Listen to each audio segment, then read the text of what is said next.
Depois nós que ficarmos vivos juntamente com Ele, seremos arrebatados nas nuvens a encontrar o Senhor nos ares. E assim estaremos sempre com o Senhor. Portanto, consolai-vos uns aos outros com essas palavras.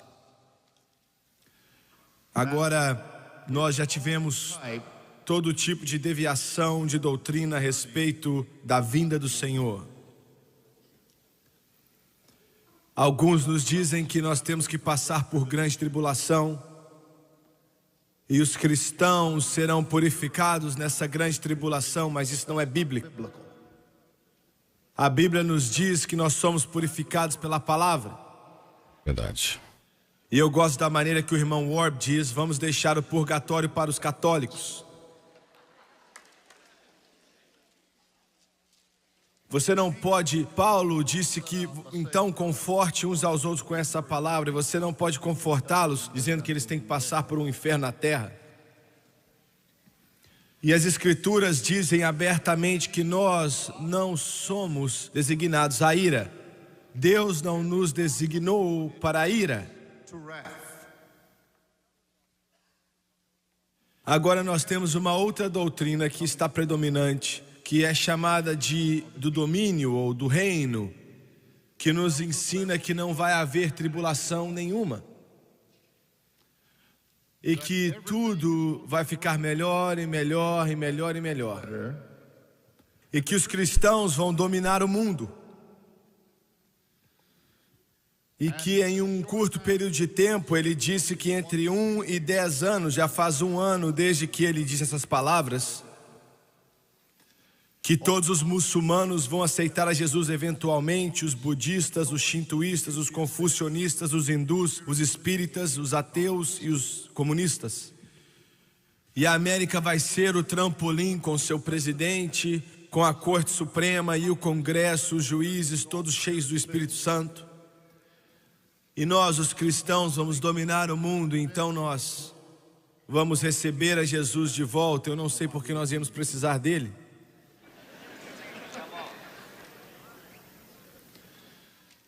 Essas duas doutrinas são mentiras do inferno.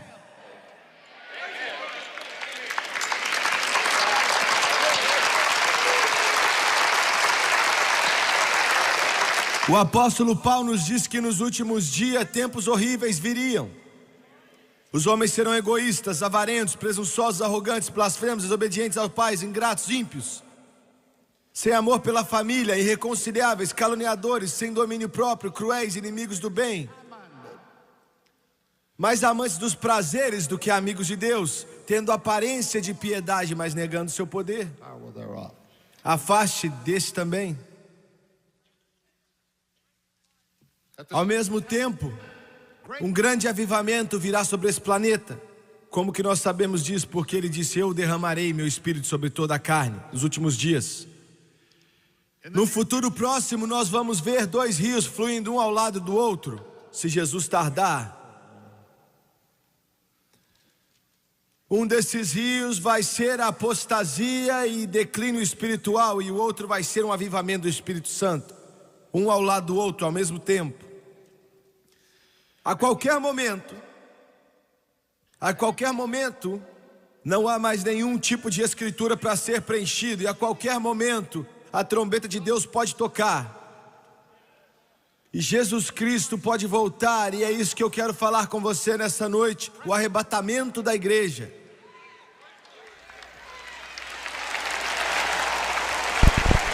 Há algum tempo atrás, nós recebemos um convite pela igreja na União Soviética de ir até ali para uma série de cultos. E eu fiquei meio que receoso. Eu aceitei o convite com um pouco de medo.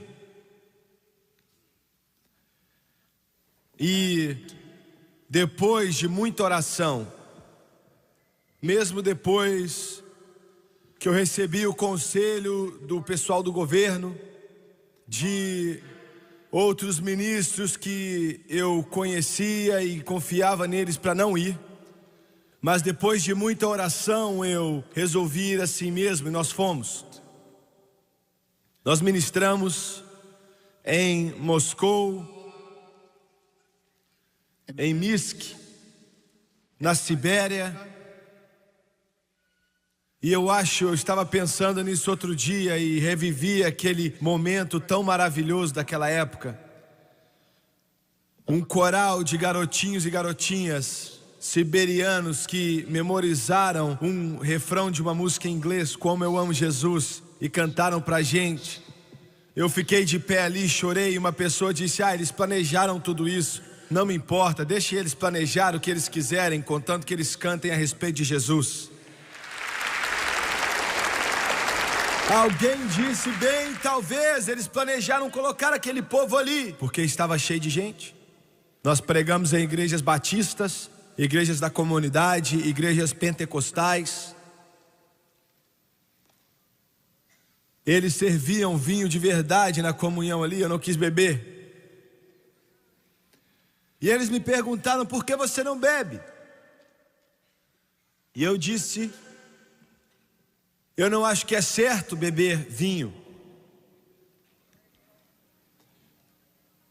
E mesmo que eu e você possamos ver as Escrituras de maneira diferente, você tem tanto problema com bebedeira aqui na União Soviética que, como uma questão de princípio, você deveria se levantar e dizer: não tem mais vinho aqui. E alguém disse outro dia: bem, ali devia ter mais agentes da KGB do que em qualquer outro lugar. Pode ser que sim, eu não sei. Mas se existiam agentes do KGB ali, eles sentaram ali, eu tenho certeza que eles choraram muito.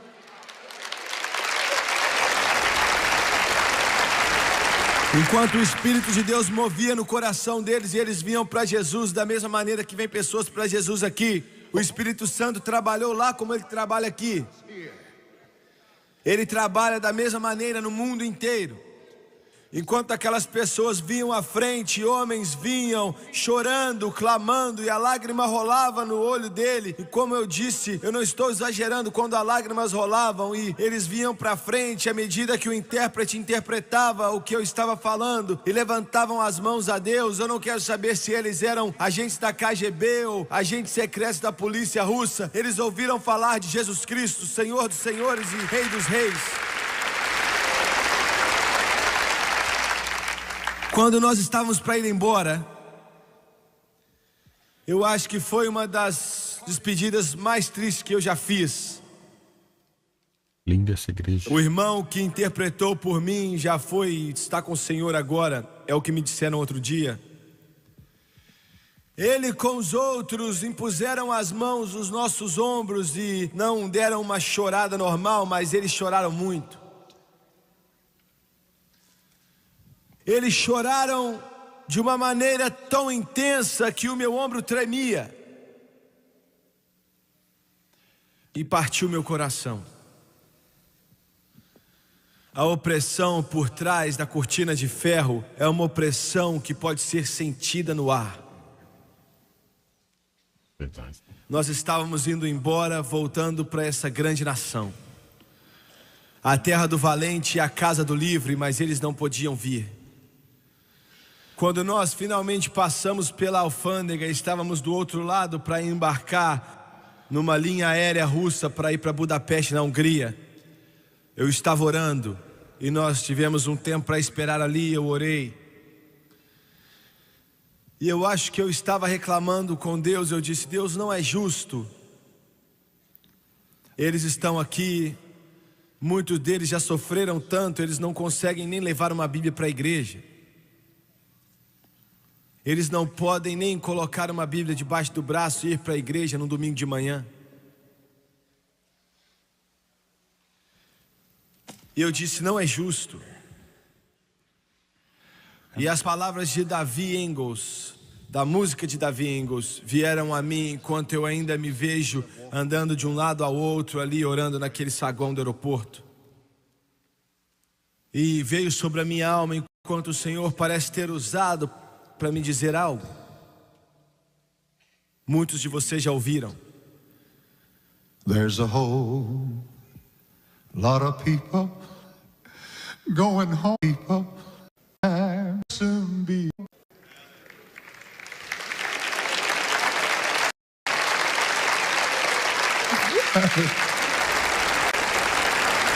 Aleluia. There's a whole lot of people sing on. Aleluia. There's a whole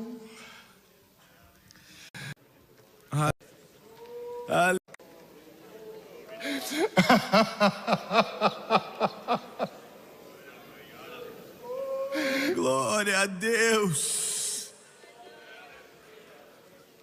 Aleluia. Ele está voltando, Ele está voltando, Ele está voltando, Ele está voltando. Aleluia.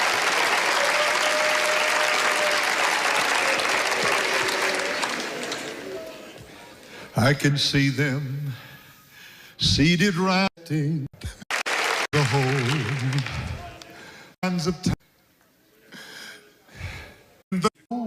Glória, glória a Deus.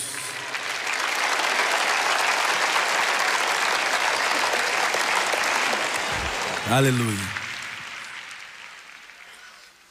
Glória a Deus. Me dê um minuto, por favor, me dá um momento.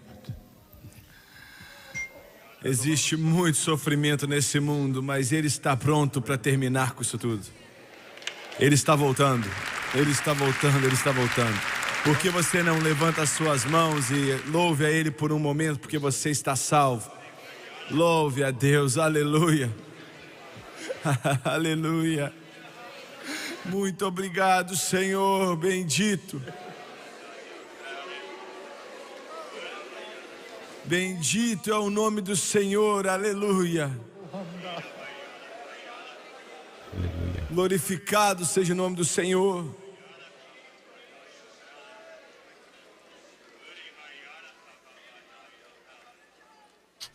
Aleluia. Louvado seja Deus. Aleluia. Nós então voltamos da Sibéria, de Minsk, e do que você chama de uma escola bíblica. Na verdade, eles não têm uma escola bíblica na União Soviética, mas há uma correspondência com alguns dos estudantes e eles estão servindo ali e nós mandamos cartas a eles. E naquela última noite, quando estávamos jantando na cobertura do Hotel Rússia, é o hotel mais alto do mundo, com mais de 4.000 quartos. Não há nada sobre aquele hotel que faça dele bonito, ele é muito crude. Mas a cobertura, e eu esqueci quantos andares, eu acho que 30 ou 35, eu sei que o irmão Green Weisman já esteve ali várias vezes. E aonde eles nos assentaram era bem de frente ao Kremlin. E eu me assentei ali por mais ou menos 8 ou 10 vezes, todas as diferentes vezes que comemos ali. E toda a parede era de vidro, em volta daquela parte do hotel construída por Joseph Stalin. E a maioria das vezes que eu estava sentado ali, eu ficava olhando para o Kremlin, que estava a poucos metros de distância. Era possível ver dentro do Kremlin. 37 acres. E o melhor de tudo é que eu sentei ali, bem no coração, na capital do ateísmo, do materialismo, querendo ir contra tudo de bom no mundo inteiro. Eu realmente acredito que é a religião de Satanás.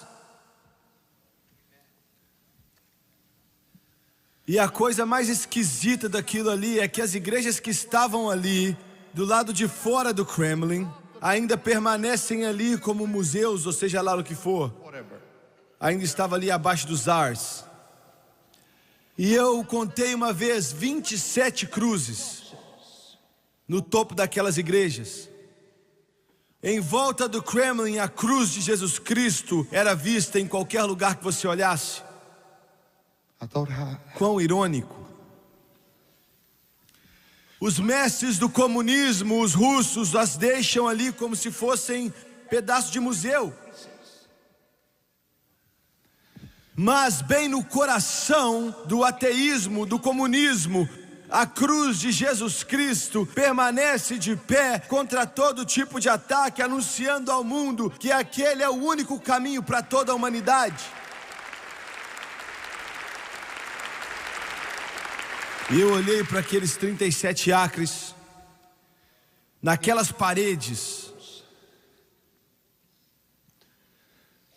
formulação de doutrina para tentar conquistar o mundo, começando com Lenin até o dia presente de hoje. E eu estava sentado ali, eu estava vendo o sol se pôr, e eu pensei nos americanos que pagam imposto por causa do plano que é feito ali naquelas paredes do Kremlin. Os pagadores de imposto americanos já pagaram 2 trilhões de dólares desde a Segunda Guerra Mundial. Pense nisso.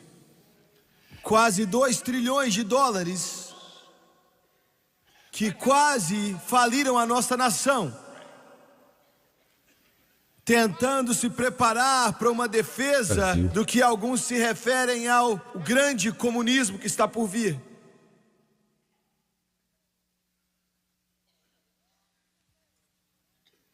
O mundo hoje está em um calendário.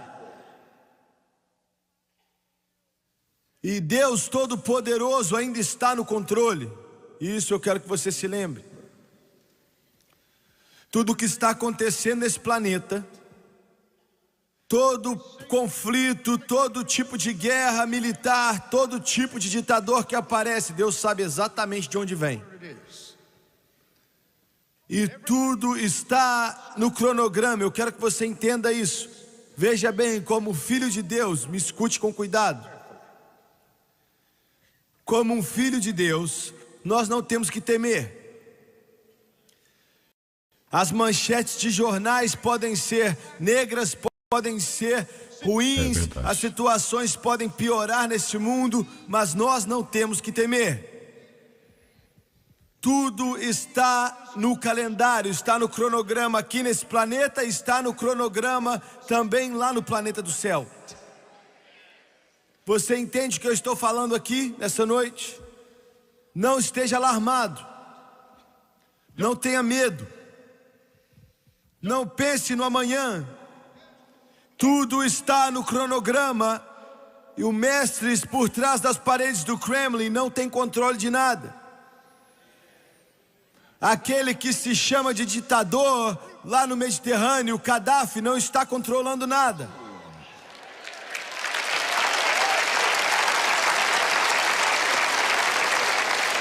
Nem mesmo o nosso grande presidente tem controle de nada. O Deus Todo-Poderoso ainda governa e reina nos reinos dos homens. Satanás não está controlando nada. Tudo está no cronograma aqui e lá.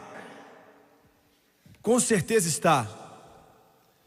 Agora, nós acreditamos da palavra de Deus que o arrebatamento da igreja pode acontecer a qualquer momento. Como eu mencionei rapidamente, eu acredito que não há nenhuma escritura na Bíblia para ser cumprida antes de acontecer o arrebatamento. Existem muitas escrituras para serem cumpridas antes da segunda vinda.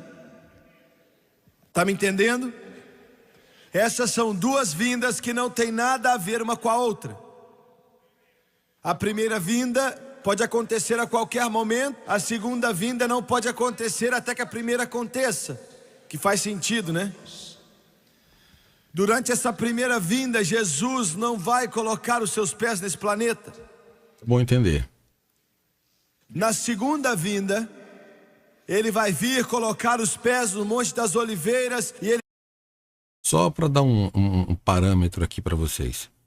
Você que me acompanha até agora, você que está me acompanhando até agora nesse react, para nós que somos dispensacionalistas, não é que Jesus vai vir 2 vezes.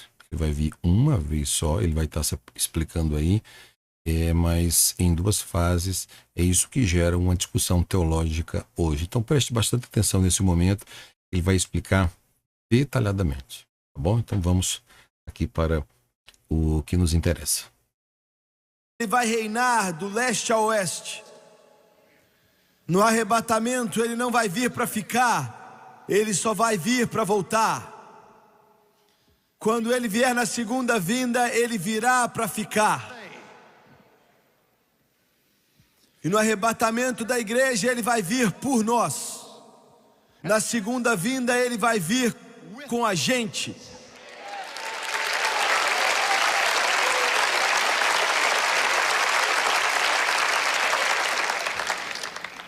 Há uma grande diferença nessas 2 vindas.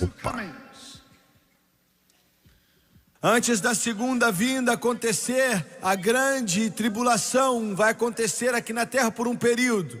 Vai explodir em toda a sua fúria sobre essa terra. Jesus disse que grande tribulação que o mundo jamais conheceu e nunca mais vai conhecer. A grande tribulação ele a chamou. Algo tão incompreensível, catástrofes que vão acontecer aqui, que vão destruir esse planeta. As águas transformando em sangue, espíritos demoníacos voltando do abismo, a morte, o inferno e a guerra e fome nessa terra. Nessa noite eu entendo que vai ser um período de muitas trevas. Não tem muito a ver com a doutrina do domínio e do reino de Deus, que diz que tudo vai melhorar mais e mais e mais. Mas eu tenho que te lembrar, eu não estou aqui para pregar o que eu acho que você quer ouvir. Eu estou aqui para pregar, assim diz o Senhor.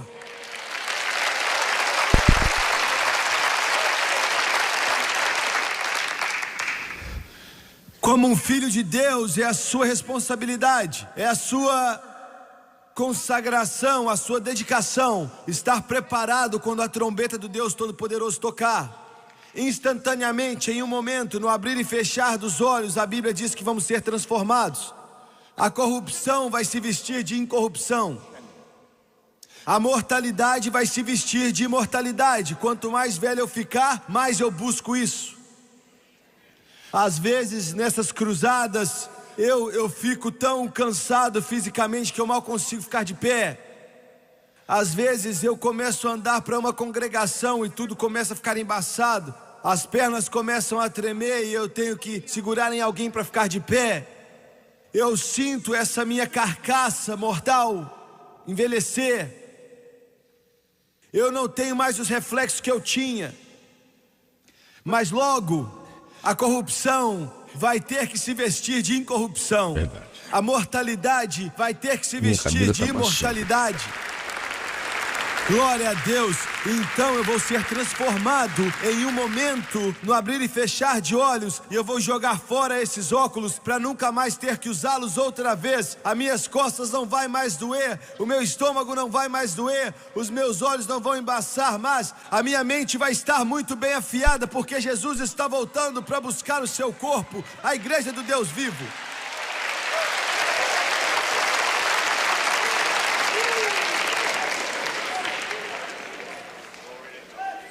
Aquilo que eu acabei de te dizer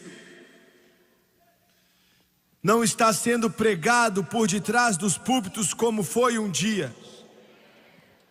Eu não vou muito a igrejas, eu não tenho como ir a igrejas, e é óbvio. Mas eu assisto a televisão evangélica e eu não me lembro quando foi a última vez que eu escutei uma mensagem na televisão cristã sobre o arrebatamento. Eu acho que nunca escutei. Eu quero dizer isso outra vez, é claro que alguém já pregou essa mensagem, talvez você tenha ouvido isso ontem, mas eu tenho assistido mesmo tanto que você, e nunca em toda a minha vida ouvi um pregador do evangelho pregar sobre arrebatamento, na televisão cristã ou em qualquer outro tipo de televisão. Isso deveria ser a mensagem principal que pregamos hoje. Isso tem que ser a mensagem principal, porque está vindo, é eminente. Como você sabe, Jimmy Swaggart? Como você sabe que Jesus Cristo vai voltar logo? Eu acredito que ele virá logo por muitas razões. Isso é um pouco à parte aqui, mas a revista Times News saiu há alguns meses atrás que nesse exato momento em Jerusalém, eles estão treinando 400 jovens judeus, jovens israelitas. Eles estão os treinando em como trabalhar dentro das obras do tabernáculo, como adorar no templo, para que eles saibam fazer as tarefas do templo. Quer dizer, estão treinando eles agora, nesse momento. E eu perguntei um dos homens israelitas ali: como é que você sabe quem é da tribo de quem? Porque somente a tribo de Levi que pode fazer essas tarefas. Ele falou: não sabemos, mas nós pensamos que todo judeu no mundo que chama Cohen é um levita. C-A-H-N ou C-O-H-N, Cohen.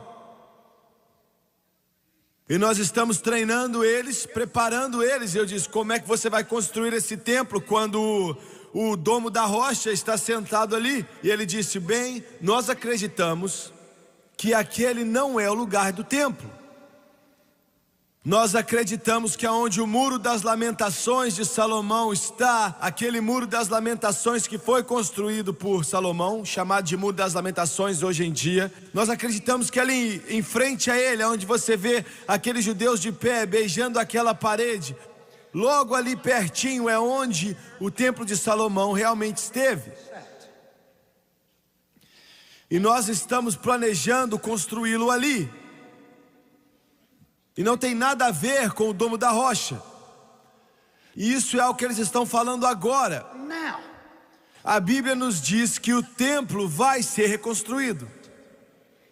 Nós sabemos que vai ser reconstruído. Então, se eles estão treinando jovens agora para fazer as tarefas do tabernáculo e estão falando a respeito do lugar, os planos já foram desenhados.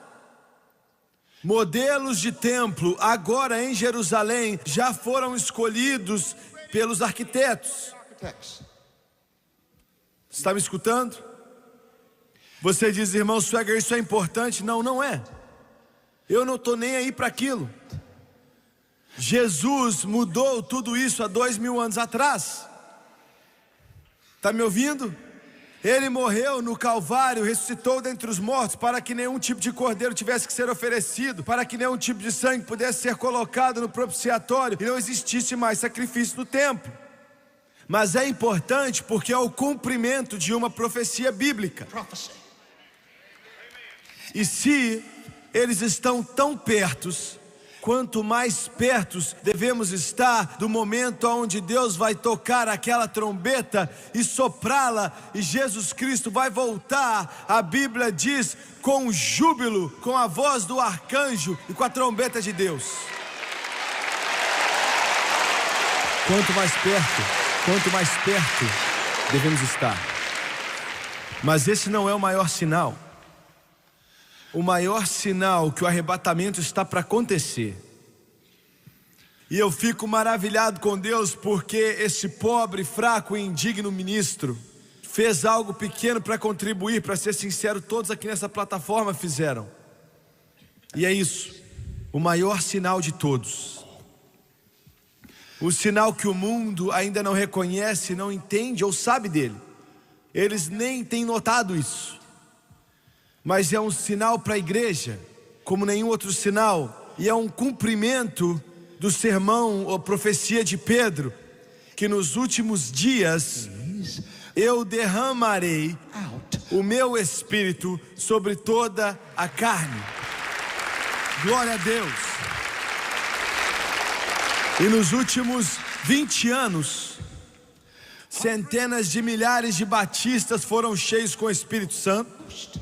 Centenas de milhares de católicos foram cheios com o Espírito Santo. Centenas de milhares de metodistas, episcopais e luteranos foram cheios com o Espírito Santo. Você está me escutando? Quando aquela multidão nas nossas cruzadas começam a crescer mais e mais, e nós temos que alugar coliseus para 15, 20, 25 mil pessoas, para que as pessoas se assentem. Eu pensei, sem mesmo orar, porque Deus me disse Em 1970, todo domingo à tarde, Ray Ludwig está aqui nessa noite. Ele tocou para centenas daqueles cultos, orando para pessoas serem cheias do Espírito Santo. E naquela ocasião ele me disse: se você acreditar em mim, você verá 1000 pessoas ou mais em um culto sendo batizados com o Espírito Santo. Verdade. E nós chegamos a ver 200, 300, 600 batizadas com o Espírito Santo, mas nunca 1000. Imagine só, quando eu comecei a pregar, mais ou menos 30 anos atrás, se 10 pessoas fossem cheias do Espírito Santo em um culto de avivamento, nós pensamos que tinha sido um culto maravilhoso. Em 1963, em Altar, no Illinois, num avivamento de 7 semanas, mais ou menos 100 pessoas batizadas com o Espírito Santo, e eu andei nas nuvens por 1 ano.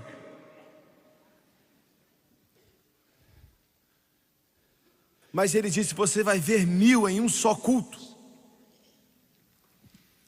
E eu fiquei desesperado quando eu via os anos passarem. E em meu coração eu lembrava do que Deus tinha me dito, mas eu não sei como isso podia acontecer, 1000 em um só culto. Mas quando eu via a multidão crescer sem mesmo orar, eu pensei: eu vou terminar esse culto de domingo à tarde, que as pessoas são cheias do Espírito Santo. A multidão está crescendo tanto que eu nem dou conta de orar para todas essas pessoas. Como é que alguém pode orar para milhares e milhares de pessoas que vêm para receber o Espírito Santo? Como pode? E eu não orei a respeito disso. Eu disse: Senhor, eu não disse nada para o Senhor. Eu disse: Swagger, vamos acabar com isso. Eu estava em uma cidade, e quando eu cheguei ao auditório naquele domingo à tarde, determinado a pregar mais uma mensagem e não orar por pessoas para serem cheias do Espírito Santo, o Espírito Santo mesmo, eu quero dizer que Ele me colocou no canto, Ele me segurou, e eu queria sair para a plataforma e começar a chorar. Foi em Greenville, na Carolina do Sul. E Ele disse: essas reuniões são minhas, elas não são suas, elas pertencem a mim. Eu sou o que te unge. Sem mim você não pode fazer nada. Ele me deixou cheio de medo, porque eu quero te dizer algo, meu irmão. Um pregador sem o Espírito Santo é como se fosse um carro sem gasolina, é como se fosse um avião sem o seu motor, é como se fosse o mundo sem o brilhar do sol. O Espírito Santo é o nosso poder, é a nossa força. Não são os seminários, não são os doutorados, não são prédios maravilhosos, mas o poder do Espírito Santo. O poder do Espírito Santo não é por força, nem por poder, mas pelo meu Espírito, diz o Senhor dos Exércitos. Vocês estão me ouvindo, igreja? Vocês estão me ouvindo, igreja? O único poder que Deus reconhece é o poder do Espírito Santo. Ele não reconhece outro tipo de poder. Eu ainda vejo aquela plataforma cheia de pessoas. Eu ainda vejo aquela audiência que lotava aquele auditório. E eu cheguei ali e disse: Senhor, eu não me preparei para pregar no Espírito Santo. E Ele disse: bem, apenas me obedeça. E de pé ali ao lado do piano, eu disse: Deus, se o Senhor permitir que eu chegue até aquele pódio, eu nunca mais vou tentar fazer esses cultos sem a sua ajuda. E eu quero te agradecer por me alertar antes do culto e não depois. E eu preguei sobre o Espírito Santo. E veja bem, todos eles me disseram: você não pode fazer isso na televisão. Eles não entendem nada do Espírito Santo. Deixe-me dizer algo a você. Eu nunca prego pensando se isso vai te afetar ou não. Eu nunca prego pensando se essa pessoa vai gostar ou não.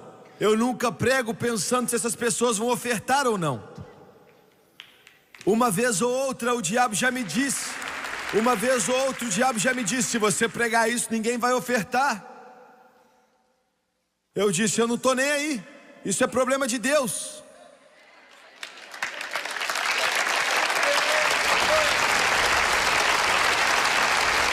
Um pastor da Assembleia de Deus me disse outro dia, se você continuar pregando dessa maneira, as pessoas da Assembleia de Deus não vão te apoiar. E eu disse, se eles não me apoiarem, Deus levanta uns católicos para me apoiar. Porque eu vou pregar o Evangelho do Deus Todo-Poderoso. Não me importa o que o inferno diz, ou que a denominação diz, ou que os demônios dizem, ou que o diabo diz. Não é o meu Evangelho, é o Evangelho dele, é o que diz o Senhor.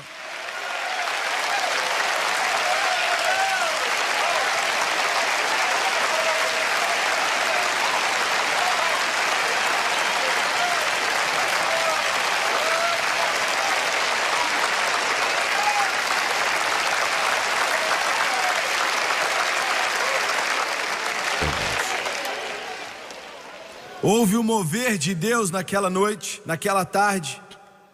Quer dizer, havia ali uma onda de glória do Espírito Santo que passou naquele pessoal. Era como se a gente sentisse a chuva cair naquele auditório. Sensacional. E mais ou menos 6 meses depois, nós começamos a cruzada no Madison Square Garden, na cidade de Nova York, estado de Nova York, na Grand Central Station. Domingo pela tarde, entre 15 e 20 mil pessoas ali naquele coliseu. E eu dormi por mais ou menos 2 horas, talvez 2 horas ou 1h30. Eu não sabia o que estava acontecendo no mundo espiritual. E eu não estaria vivo hoje se a mão dele não estivesse sobre nós. E eu não quero mais falar sobre isso, mas era como se um peso estivesse sobre mim, como um peso que pesava como 1000 toneladas. E eu saía da cama e eu começava a andar ali de um lado para o outro daquele hotel. E eu começava a chorar e eu me lembrava das lágrimas. Eu sabia que Deus estava fazendo algo, mas não sabia o que. Na manhã seguinte, enquanto eu andava ali na rua, eu andei mais ou menos umas 2 ou 3 milhas e voltei. A presença dele estava tão poderosa na minha vida, que nós começamos aquele culto e eu não sabia, eu não tinha nem ideia, mas aquele seria o dia em que Deus cumpriria aquela profecia que Ele me deu. E mais de 1000 nova-iorquinos iam ser batizados no Espírito Santo, com evidência em orar em línguas, assim como o Espírito Santo os capacitava. E eu preguei naquela tarde, e eu me lembro que a glória que veio sobre aquele lugar era como se uma tempestade tivesse passado por cima. Quer dizer, quando você sabe e sente aquela unção do Espírito Santo, você não consegue se satisfazer com qualquer outra coisa. Vocês que foram batizados com o Espírito Santo e ainda estão tentando ir para um mausoléu, uma igreja que não tem isso, você não vai sobreviver. Quando você experimenta a glória e o poder e a unção, você não se satisfaz mais com qualquer outra coisa. Aleluia! Você não aguenta mais pregadores mortos, pregando sermões mortos para congregações mortas. E eu pedi para que eles viessem, como eu sempre faço. Vem até a frente, para ficar de pé ali na frente. E milhares deles vieram. Eles vieram de todas as partes do Madison Square Garden. Eles vieram e preencheram toda a parte da frente, preencheram todos os corredores e até o fim daquele estádio. Cada um daqueles corredores deviam ter ali 5.000 que vieram para ser cheios do Espírito. E eu pedi para que os crentes viessem ficar atrás deles, e só alguns puderam vir e ficar, porque estava tão cheio ali. E nós oramos por eles e houve uma onda de glória que veio sobre aquele lugar. Centenas e centenas, e eu posso dizer sem exagerar que eu acho que milhares foram cheios. Não 1000, mas eu acredito que foi 2 a 3 mil pessoas. E eu sou muito conservador com esses números. Naquela noite nós saímos para Londres. E na próxima manhã eu me levantei para orar. Você ora o tempo todo, Jimmy. Eu não tenho escolha. Se ele não me disser o que pregar, eu não sei o que pregar. Se ele não me der o que ele quer que eu entregue a você, eu não sei o que fazer. Veja bem, eu nunca fui a um seminário. Pois sim.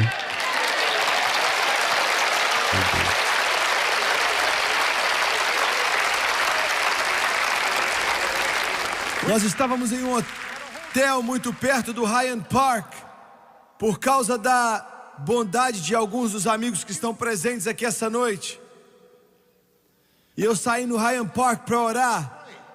E eles têm tudo no mundo naquele tal de Hyde Park. E eu pensei, bom, eu vou orar ali, é um bom lugar para orar. E eu estava orando. E eu ainda vejo o lugar, eu vejo as árvores, eu vejo a rua.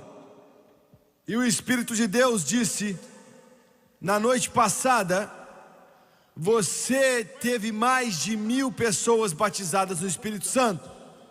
Eu cumpri a profecia que eu te dei em 1970. Eu ainda não tinha entendido. Eu não tinha nem pensado naquilo. E eu comecei a chorar e fiquei quebrantado. Ele me disse outra coisa. Ele disse, e eu estou te dando outra agora. Naquela época você não ia conseguir suportar, mas eu estou te dando uma outra agora. Você ainda não viu nada.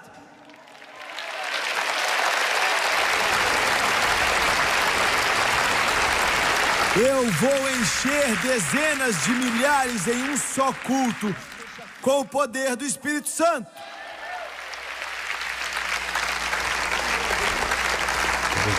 A profecia de Pedro, que nos últimos dias eu derramaria o meu Espírito sobre toda a carne, e esse é o maior sinal de que o arrebatamento vai acontecer. Por que é que ele está derramando o Espírito Santo? Ele está derramando para que a igreja fique preparada. Porque se eles rejeitarem, não há nada que Deus possa fazer. Ele já abriu a porta. Ele já deu a eles. E eu quero te dizer uma coisa: existem mais pregadores batistas cheios do Espírito Santo do que você pode imaginar.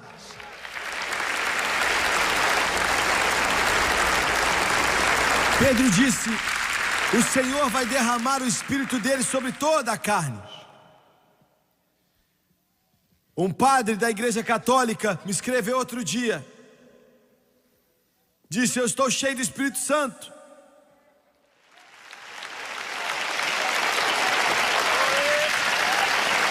Agora, deixa eu te dizer uma coisa, sabe? A maioria dos meus amigos protestantes ficaram bravos comigo porque eu deixo os católicos nervosos. Eu não faço isso, eu não deixo eles nervosos, eu apenas entrego a mensagem que Deus me disse para levar a eles, só isso. Eu amo os católicos. Ele disse, eu quero encontrar com você. E ele foi cheio de Espírito mesmo. Eu vi ele na televisão. Ele ainda está errado orando para Maria. Ele ainda está errado carregando aquele terço com ele. Ele ainda está errado se chamando de pai. Ele está errado na cabeça dele, mas está certo no seu coração. Está me entendendo? Aleluia. Ele disse, eu fui cheio do Espírito Santo. Eu acredito que ele foi cheio do Espírito Santo.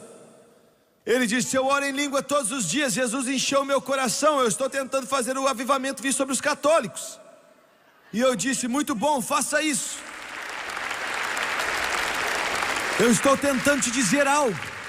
Todas as vezes que alguém muito precioso, independente de quem eles sejam, venham e comece a orar em outras línguas, como o Espírito de Deus os capacita. Isso é um sinal para o mundo inteiro que Jesus está para voltar, a trombeta está para tocar, e Ele está preparando a igreja dele, Ele está preparando o seu povo, Ele está preparando o corpo dele, Ele está os preparando, e o único que pode preparar a igreja não são os seminários, não são escolas bíblicas e nem pregadores, mas é o Espírito Santo. Verdade. Esse é o único que pode preparar a igreja do Deus vivo. Concordo.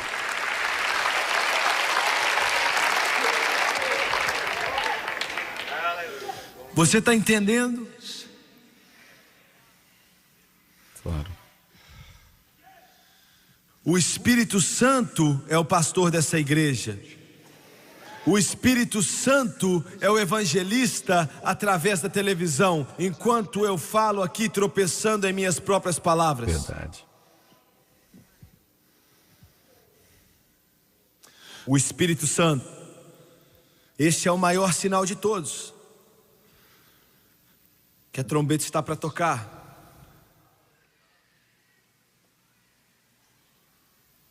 Você está me ouvindo? Não deixe que isso passe batido por você, com indiferença ou falta de entendimento. Alguns de vocês aqui receberam o Espírito Santo nos últimos meses. 1 ano ou 2 atrás, você tacava dardos em minha foto toda manhã.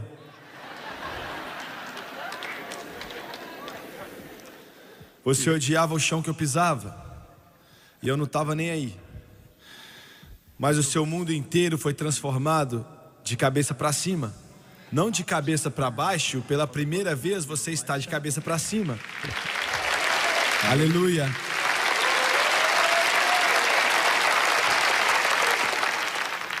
Se alguém tivesse dito a você, criado em uma atmosfera religiosa litúrgica,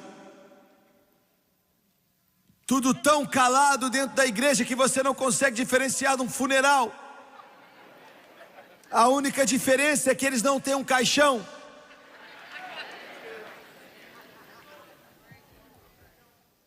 Você pensou que isso é coisa de doido. Eles perderam a cabeça. O elevador deles não chegou ao topo.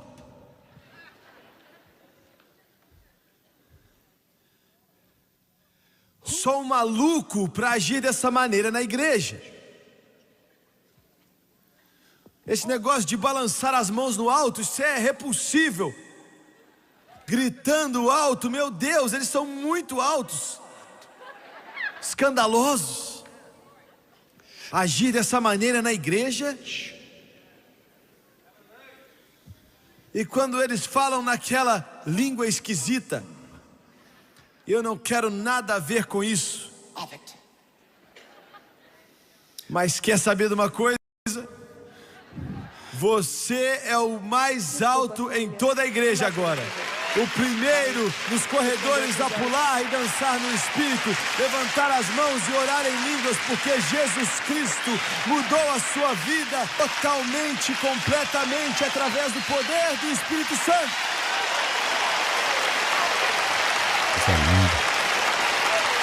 Aleluia!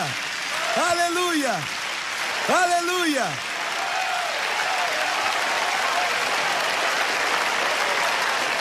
Glória a Deus!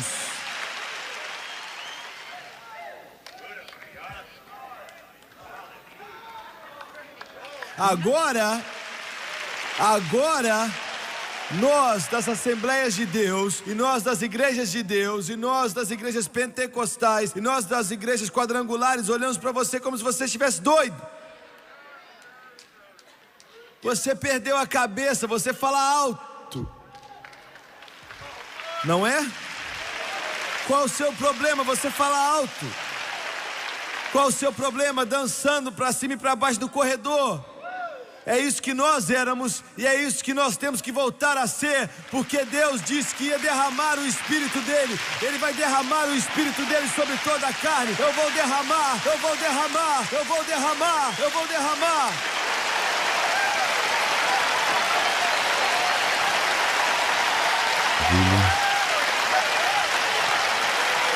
Glória a Deus, glória a Deus, glória a Deus.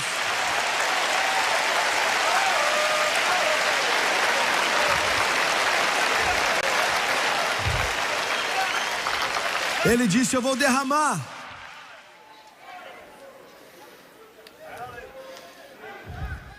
Ele não disse que ia só jogar um pouquinho aqui e ali, ele disse que ia derramar. Derramar. Eu vou derramar. Eu vou fazer chover em você dos céus. Eu vou derramar em toda a carne. Eu vou derramar nos russos. Eu vou derramar nos chineses. Eu vou derramar nos japoneses. Eu vou derramar nos americanos. Eu vou derramar em todos os lugares.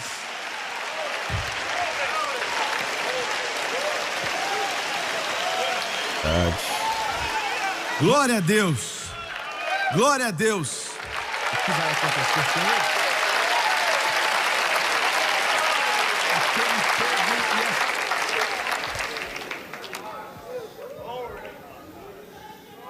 Esse é o tipo de Deus que eu sirvo.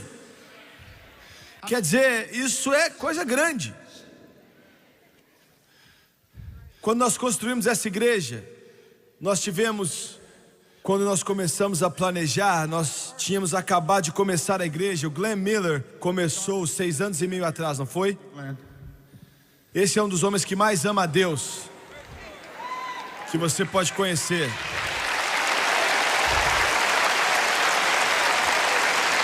Deus já vinha falando ao meu coração e eu não queria ceder. Eu não queria construir uma igreja. Eu não tinha desejo de construir uma igreja. Eu sou um evangelista, Senhor. Em caso que você não tenha percebido, o Glenn chegou até mim e disse, entrou ali no meu escritório, no outro lado da cidade, num prédio velho que tinha ali. E ele disse, Deus está mandando você construir uma igreja. Eu disse, não sei não, viu? Eu não quero fazer isso não. Eu não quero fazer isso não, não tem tempo. Eu não queria olhar para ele, ficava olhando para baixo e resmungando. Então ele voltou. E ele parece um profeta, não é?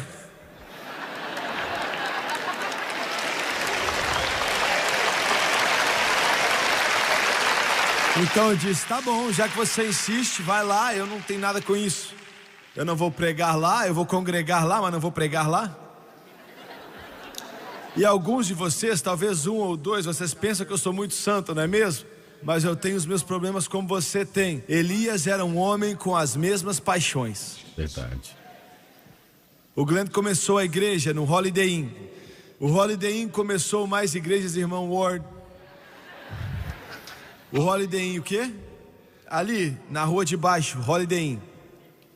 E saímos daquele Holiday Inn para um outro Holiday Inn. Começamos com 100 pessoas, não foi, Glenn? Uma igreja bonita, 100 pessoas. Greg, é uma mensagem. Alguns meses depois, Deus começou a falar comigo para construir uma igreja. E mais ou menos nessa época a gente tinha 400 pessoas. E eu não queria fazer. Deus me disse, construa a igreja que vai sentar 10 mil pessoas. E eu disse, Deus, eu tenho 400 pessoas e eu não estou ali na maioria das vezes. Eu vou escrever um livro em como construir uma igreja, nunca apareça.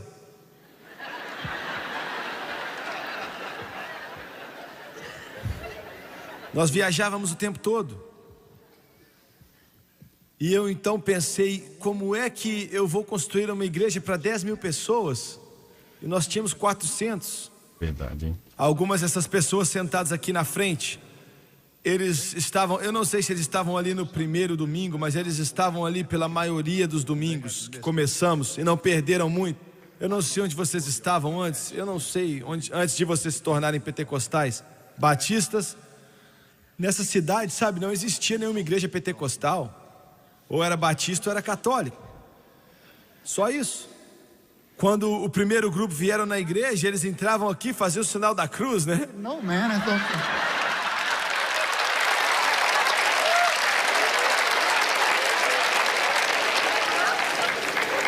Mas eu quero te dizer um segredo. As melhores pessoas do mundo para construir uma igreja com elas são batistas cheios do Espírito Santo e católicos cheios do Espírito Santo.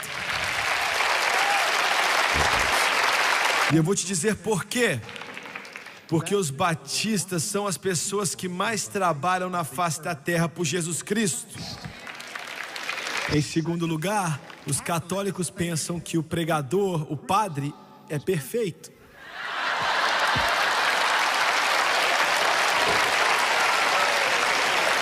Aleluia! E eu não fiz como Deus queria, e nós fizemos isso aqui para 7.000 pessoas, com todos esses balcões, mas eu temi. Deus está fazendo grandes coisas. Alguém diz, por que você precisa de todo esse prédio? Muita gente me pergunta isso. E eu digo, nós estamos tentando tocar o mundo inteiro. Todo ser humano na face da terra. Muito bem. Existe uma divisão no cristianismo e no mundo, entre o cristianismo e o mundo.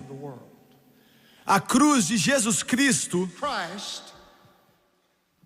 separa você do mundo. Você entende isso? A cruz separa você do mundo. O batismo com o Espírito Santo separa você de uma religião morta e transpassada. Entenda isso. Deus disse a Moisés, diga a Faraó, deixe ir o meu povo. Tire-os do Egito. Eles não são mais parte do Egito. Há uma separação que acontece. Separação.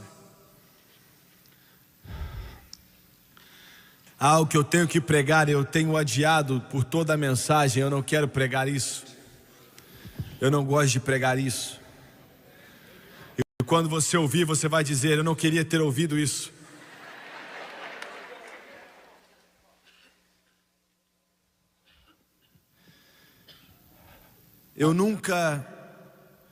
Meu coração nunca esteve tão quebrantado como o dia de hoje. Nunca.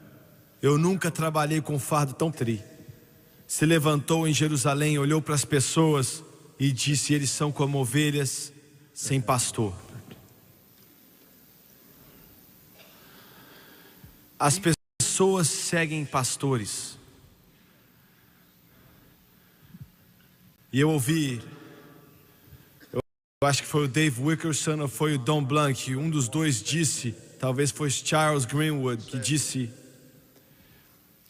existem criadores de ovelhas, existem mercenários e existem pastores. Os criadores de ovelhas conduzem as ovelhas. Conduzem as ovelhas para o seu próprio engrandecimento, ego ou orgulho. Está me ouvindo? As ovelhas são secundárias. O criador de ovelha força as ovelhas a ir onde ele quer que elas vão. E também há um mercenário que está nisso por dinheiro. Tudo gira em torno do dinheiro. Eu me lembro em Detroit, no Michigan, com o Bon Bowman. Na primeira reunião que durou 4 semanas, a segunda durou 9 semanas. E naquela segunda reunião, se eu me lembro bem, foi numa sexta-noite, o lugar estava cheio. Tinha uma plataforma naquela igreja antiga que eles construíram ali. E o culto terminou e uma mulher veio até mim. E ela devia ter 50 anos de idade, eu acho. Ela tinha um casaco bem velho que estava usando, e era fevereiro ou janeiro, e a reunião começou em janeiro. Um casaco muito velho. Aquele casaco velho, você não conseguiria nem dar de graça para alguém, porque estava tão velho, tão sujo. Coat. Você olhava para ela e dava para saber que a vida dela tinha sido difícil. Ela chegou até a gente e queimava no meu espírito, eu nunca vou esquecer. E foi Deus que fez isso. Ela chegou até mim e disse: irmão Swagger, eu me virei, olhei para ela e a vi. E ela disse: Deus mandou eu te entregar isso. E ela colocou um bolo de dinheiro em minha mão. Muitas pessoas fazem isso. Mas eu fiz algo que eu nunca fiz antes. Eu segurei a mão dela e eu não queria largar, e ela começou a sair e ir embora. E eu segurei as mãos dela. E eu disse: irmã, isso foi em 1970, eu disse: irmã, quanto tem aqui? Na minha mente, eu só podia pensar na aparência dela, que eu sabia que era pobre, e ela disse: $32. E eu disse: o que você faz para viver? Ela baixou a cabeça e teve vergonha. Eu tive que perguntar pela segunda vez, porque eu não entendi a primeira vez, e eu perguntei: o que é que você faz para viver? E ela disse: eu lavo o chão. E eu disse: você quer dizer, você fica de joelho o tempo todo? Ela disse: sim. De joelhos o tempo todo. E eu perguntei: quanto você ganhou essa semana? E ela disse: $32. E eu disse: você deu tudo essa organização sem que ele esteja supervisionando para ver se não é verdade? Se eu pagar um almoço para aquele pastor ali, eu tenho que assinar o nome deles atrás do recibo e ele vê para ver se é isso mesmo que está certo. E existem pastores que guiam o rebanho. Some through the waters and some through the flood. Some through the fire, but all through the blood. Some through great sorrows, but God. É possível encontrar pregadores que têm convicções hoje em dia. Está me ouvindo? Estou falando de convicção. Pregadores que têm convicções, que vão se levantar independente do que venha contra eles, para dizer: isso está certo e isso está errado.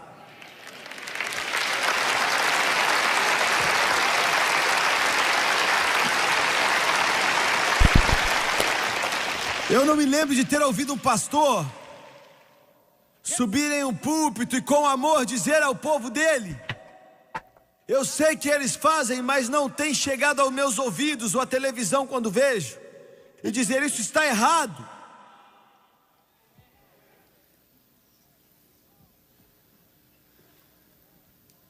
Em segundo lugar, está ficando cada vez mais difícil encontrar pastores que entendem qualquer coisa da liderança do Espírito Santo.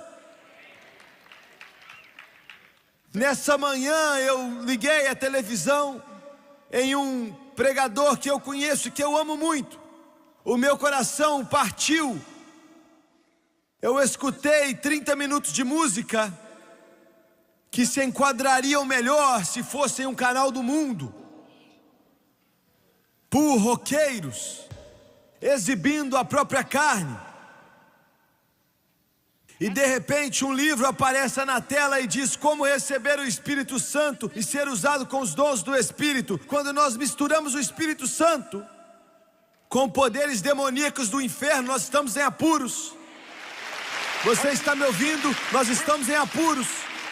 Alguns de vocês se perguntam, e até eles se perguntam, por que é que todas as vezes que eles cantam, às vezes eu perco algumas, mas toda vez que eles tocam a guitarra ou eles cantam, eu escuto com o ouvido aguçado. E às vezes por dias eles trabalham em uma música, então eu escuto e digo não, porque o Espírito Santo disse não, isso me ofende.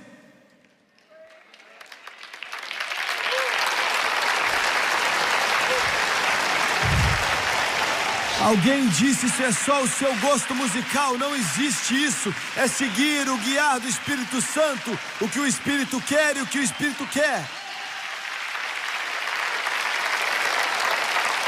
Os maiores roqueiros religiosos da nação querem se encontrar comigo em alguns dias. Eles não vão gostar o que eles vão escutar.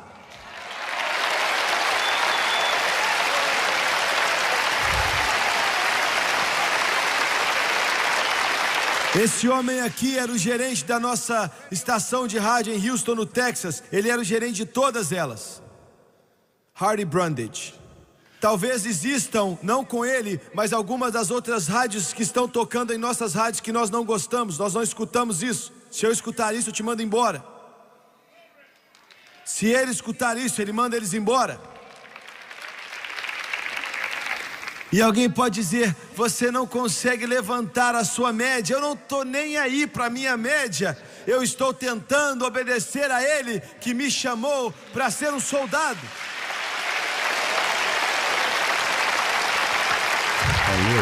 Isso é o que vai chocar você. O movimento pentecostal, Assembleia de Deus, Igreja de Deus, Quadrangular, Santidade Pentecostal vão morrer. Porque eles estão chegando ao ponto que eles não sabem o que é ser guiado pelo Espírito Santo. Me ouça, é ruim o suficiente fazer algo que é errado, como eu ouvi nessa manhã. Mas a coisa pior é quando você faz e você nem sabe que está errado. Está me entendendo? Veja bem, Deus me deu uma mensagem para as Assembleias de Deus, para a Igreja de Deus, e a Quadrangular, e a Santidade Pentecostal. E não está indo muito bem. E a pior parte disso é: eu só estou começando.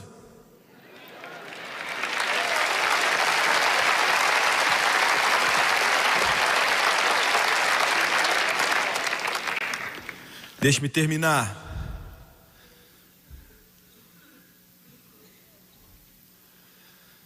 Quando acontecer o arrebatamento, não vai ser silencioso. Alguém disse: eles não vão sentir falta da gente quando nós formos embora. Querido, não acredite nisso. Quando nós sairmos daqui, nada que vai ficar vale a pena ser comentado. Jesus disse que você é o sal da terra e a luz do mundo. Quando nós formos embora, não vai ficar nada a não ser um inferno. A única coisa que mantém esse planeta mais ou menos são os filhos do Deus vivo, com Jesus Cristo no coração e na vida deles.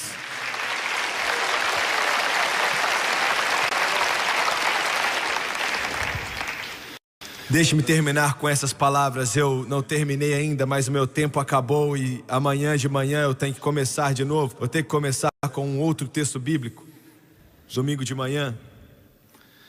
Muito bem. Eu sei de cabeça, mas eu quero que você me veja abrir esse livro e ler dele. 2000 anos atrás, João era conhecido como Voz de Trovão. Ele tinha 100 anos de idade quando ele escreveu o livro de Apocalipse. Ele foi o último a morrer. Eu posso imaginar os pensamentos que passavam em sua cabeça. Tiago, o irmão dele, tinha sido o primeiro a morrer. Já fazia tanto tempo. Pedro já tinha partido há muito tempo. Tomé já tinha morrido também na Índia. Natanael já tinha ido. Mateus, o coletor, já tinha ido. Todos já tinham partido. O cabelo dele agora está branco, como um escravo na ilha de Patmos. Ele é o único que sobrevive.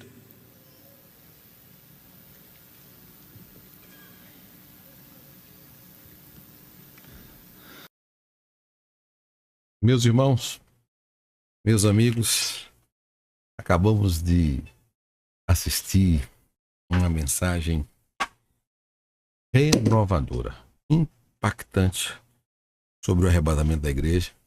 Espero que você tenha gostado. Mensagem que fala aos nossos corações. Deixe o seu comentário. Comente aí o que você achou. Que Deus falou com você. Mensagem pregada há quase 40 anos atrás. E fala tanto aos nossos corações. Mensagens que não são pregadas nos nossos tempos de hoje. Mensagem que vale a pena você curtir, compartilhar e comentar. Fala o que Deus falou com você. Você que acompanhou até agora, comente aí o que Deus falou com essa mensagem sobre o arrebatamento. Graças a Deus que os nossos reacts têm atingido muitas pessoas e elas têm sido edificadas com esse tipo de mensagem, porque são mensagens que faltam em nossos púlpitos, são mensagens que faltam nos domingos, que faltam nas ceias, que faltam nos pregadores de hoje. Então, não esqueça de curtir, compartilhar e comentar. E você que deseja fazer um curso básico em teologia, médio em teologia, bacharel, livre em teologia, com mais de 40 disciplinas, estudar a palavra de Deus comigo, um curso de Aprenda a Pregar, Oratória e Interpretação Bíblica, é só você acessar o nosso curso, o nosso seminário, teologiaalcancetodos.com.br, acessar o nosso site, porque lá nós vamos ter o nosso curso preparado para você.